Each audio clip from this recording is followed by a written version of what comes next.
Pie. Mathematicians have pondered the depths of its nature for centuries, only to find more questions. For many cooks, pie is no less enigmatic. Of course, when we say pie, we mean fruit pie, and therefore crust. And therein lays the contradiction. Ask any American to describe the perfect crust. You're going to get the same cockamamie answer. Tender and flaky. How the oxymoron torments me. Why can't anyone see that they're opposites? I mean, flaky is crisp, structural, like puff pastry. Tender is soft and pliant, like a biscuit. Put them together and you've got a biscuit that goes snap. No matter what we do, tender and flaky will forever remain polar extremes on the pie crust continuum. Of course, opposites do attract. If we apply the right science, some cunning technique, the right ingredients, we could. We should. We will create a pie crust that's truly good eats without being good grief. Yeah. Good eats.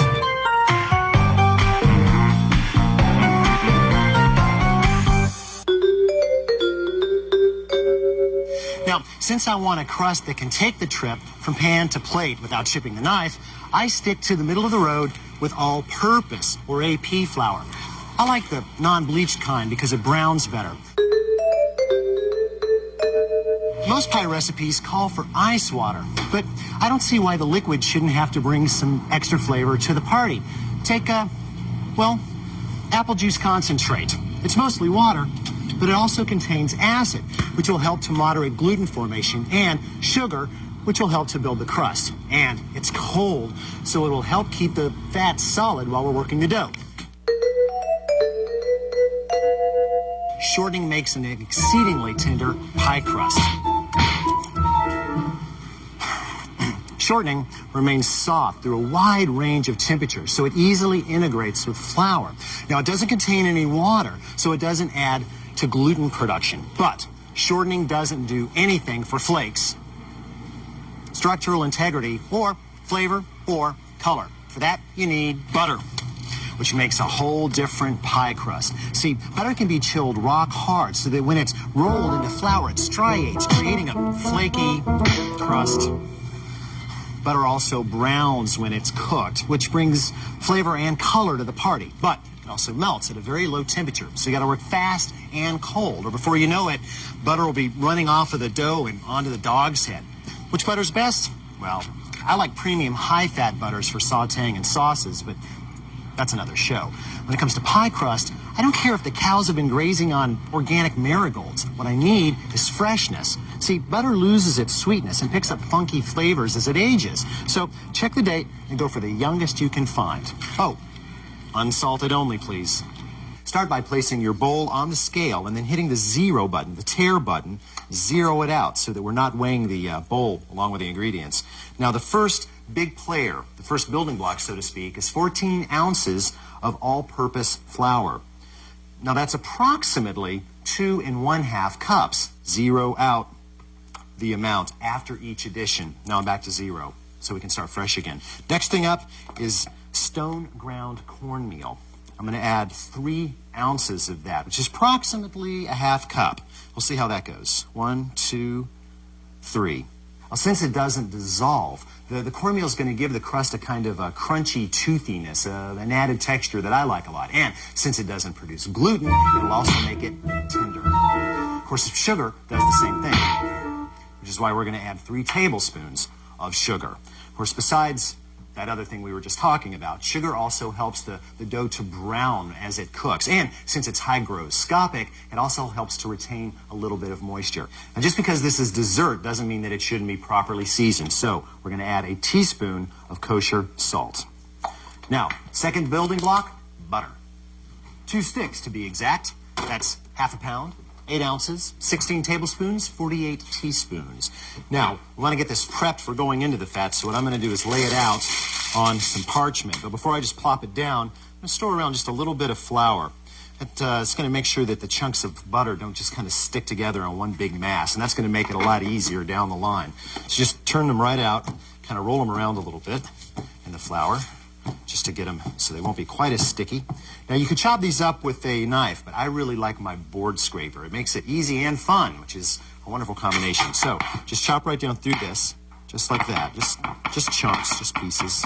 Just leave everything right on the board. Maybe throw in just a little bit more flour. There. Now, we have reached the great axiom of pie crust making, and that is that everything, solid and fat alike, has to be refrigerated. So, straight into the chill. Why bother with this step? Because flaking happens when cold chunks of butter are rolled into the flour, creating layers of fat. On the other hand, tender happens when soft fat is thoroughly worked into the flour, coating the individual grains. Of course, it stands to reason then that a flaky tender synergy could be achieved if both cold and warm butter were worked into the flour. So I'm going to retrieve a half stick, that's 4 tablespoons, of butter from the fridge and let it come to room temperature. Now, tool time. Hi, W. AB, what can I do for you? Oh, we'd like to buy a food processor today, please. Oh, one of my specialties. Just follow me. Oops. Oh, don't worry about that. We'll take care of it. Just come on this way. And now the market is full of food processors with a wide variety of features, accessories, and price tags. So, how do you choose? Well, in the long run, you want a machine that can reliably perform a wide range of tasks, right? Like the commercial, wider is better. Yeah, it's very good. Then it comes down to ease of use, and that's determined by design and power. Oh, power. Well, that's easy to figure out. What you do is you look at the bottom of the motor mount, and it's got it kind of embossed right there. 120 total wattage isn't as important as how the power is transferred to the work bowl. And bottom-mounted motors do this better than side-mounted. Okay. Well, what about design? Oh, I like this one with all the buttons, though I can't help but notice that I'm not punching yours today. Well, that's because I've decided not to allow your childishness to affect me. And all you really need is an on-off switch and a pull switch. Okay, well, that takes care of the powertrain. How about from the bowl up? Well, in case you haven't heard, size matters. Actually, what I heard is the size is... Well, is... if it's too small of a bowl, then you can't blend soups and you can't shred large amounts of cheese. And too large a bowl, and then working with small amounts gets tricky. Well, pick one for us, Goldilocks. Well, you see, you want a bowl that... 9 to 11 cups. Look for a thick, heavy bowl that's less likely to break. And it makes for a quieter machine. Oh, okay. And, if you have a wide feed tube, that's great. That's a good feature. Wide? Yeah, wide. Oh, wider's better. Wider's better. I remember.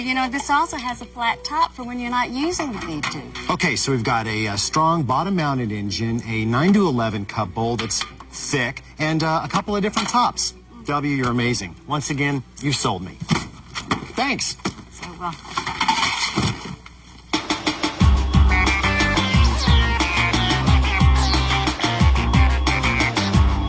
Besides our shiny new food processor, Phase 2 hardware includes 1 rubber spatula, about a 2-foot-long piece of either wax paper or parchment, a squirt bottle containing 3 tablespoons of our frozen apple juice concentrate and 2 tablespoons of H2O, and a stainless steel bowl, the very bowl currently housing our now chilled dry ingredients.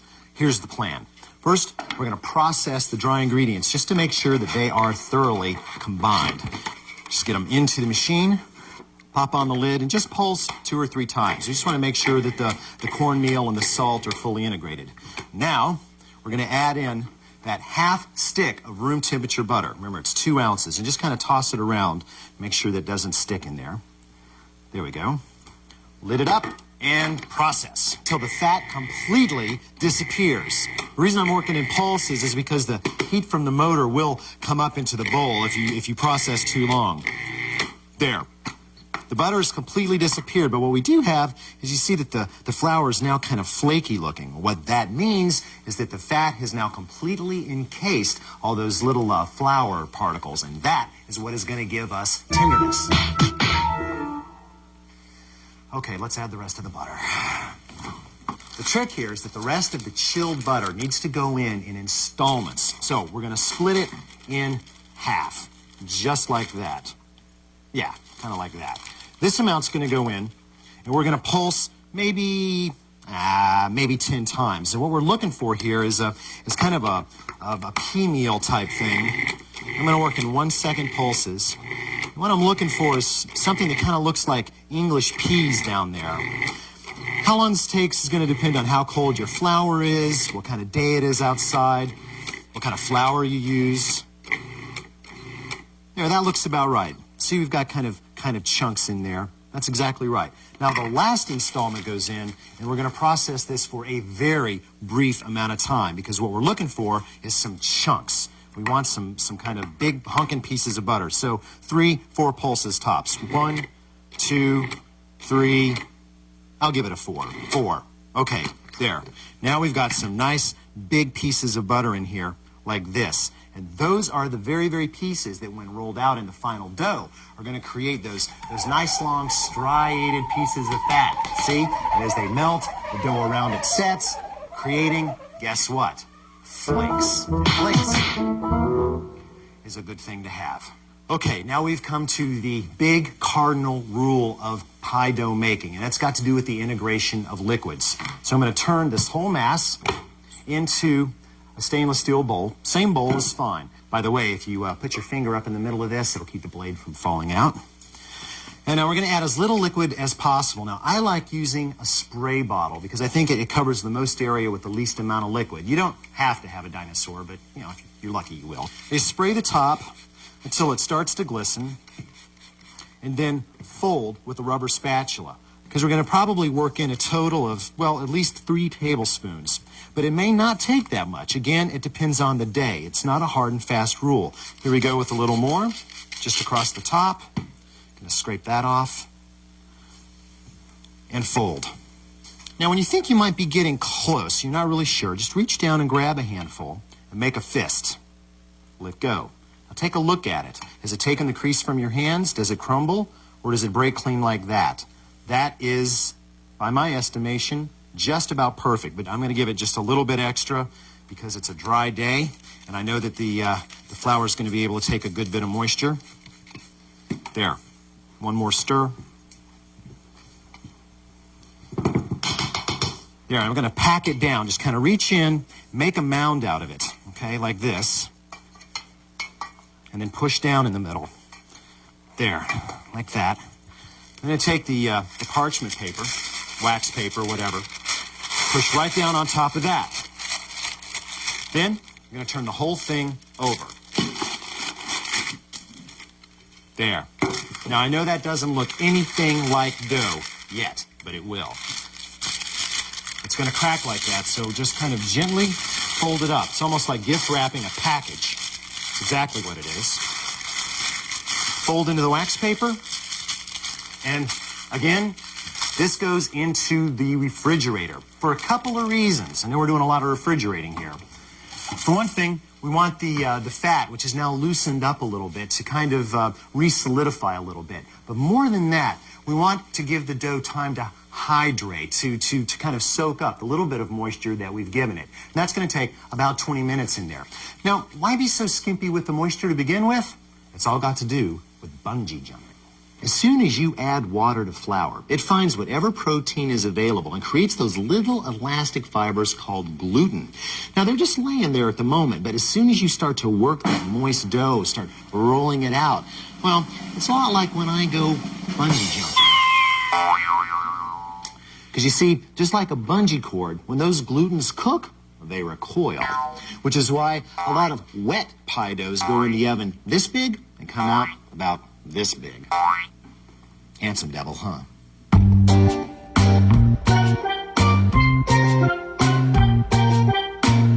Without the right filling, crust remains unfulfilled. But as far as I'm concerned, if the filling's not good enough to enjoy out of the crust, it doesn't belong inside the crust. But this filling is one I'd eat pureed through a straw. It's that good. Start by heating your cast iron skillet or a heavy nonstick pan over medium heat. And add 2 anjou pears, peeled, cored, and sliced thin. Toss for 2 minutes, then sprinkle with 3 tablespoons of balsamic vinegar. Then toss for 30 more seconds. Next comes 4 tablespoons of sugar. Then, once the pears have softened, grate on a pinch of nutmeg, sprinkle on a 1/4 teaspoon of cinnamon, and add 2 tablespoons of butter. Melt slowly, then toss in a cup of blueberries, Remove from the heat, sift on a teaspoon of flour to thicken and bring to room temperature. Because if we put this onto the dough right now, well, it's so hot it would just melt right through. So, time to roll.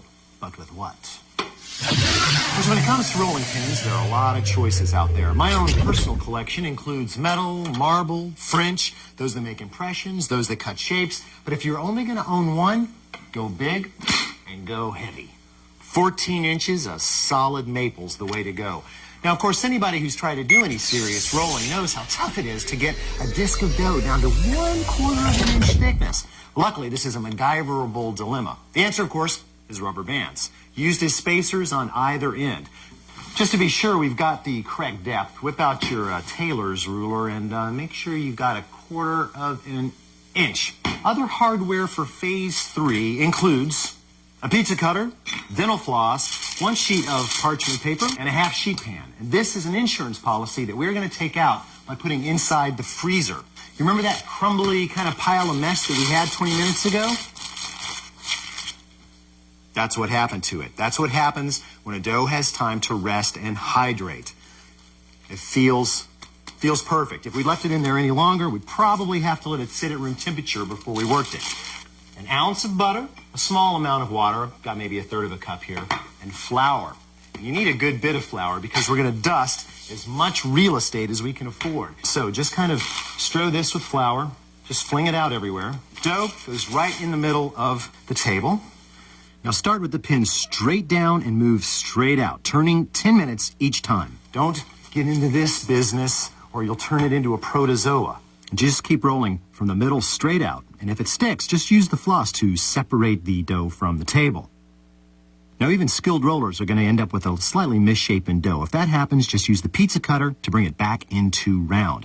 If you get any melting or heating of the dough, apply that cold pan. That'll help to reset the fat and give you a little more working time.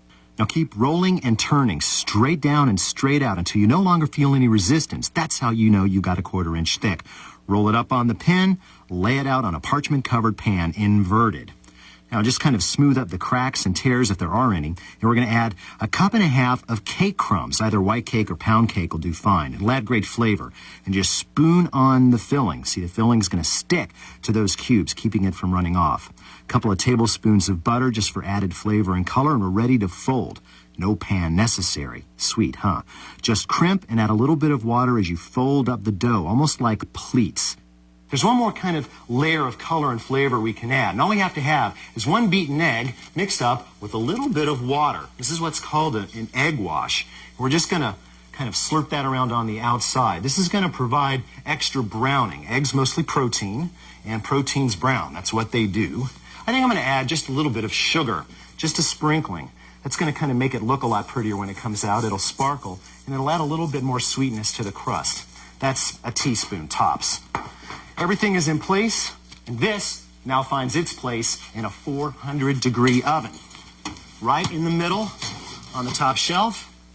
I'm going to set the timer for about 25 minutes. Although odds are really good, it's going to take at least 30 minutes. I'm going to want to check on it in 25. Get your appetite ready.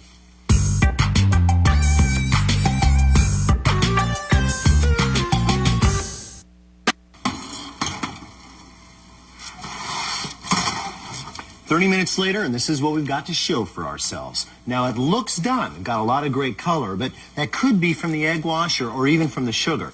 To really know for sure, you've got to push on it a little bit. If the pleats kind of give but feel like they'd break if you kept pushing, then you're there. It's set. You can also take a look at the filling. Is it kind of glazed over? Maybe a little bubble in there? Yep, this galette is a go. Now, you could pull this, cut it, and serve it right away. But those that are in the know about galettes know that it's better to let it go to room temperature, then serve. Of course, the question remains, will this finally rid me of those diminutively demonic pugilists? Only one way to find out.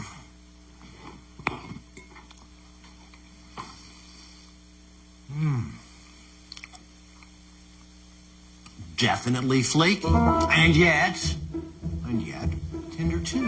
Yeah. Now look, the way I see it, you guys can definitely coexist, flaky and tender. I mean, come on, without a little flakiness, the tender crust just lies there and crumbles in the pan. What good is that? you. I mean, come on, without a little tenderness, what is flaky but all structure and no soul? No, you guys belong together. You should be with each other. It's the American dream, flaky and tender. Gosh, there's nothing like a good love story. Unless, of course, it's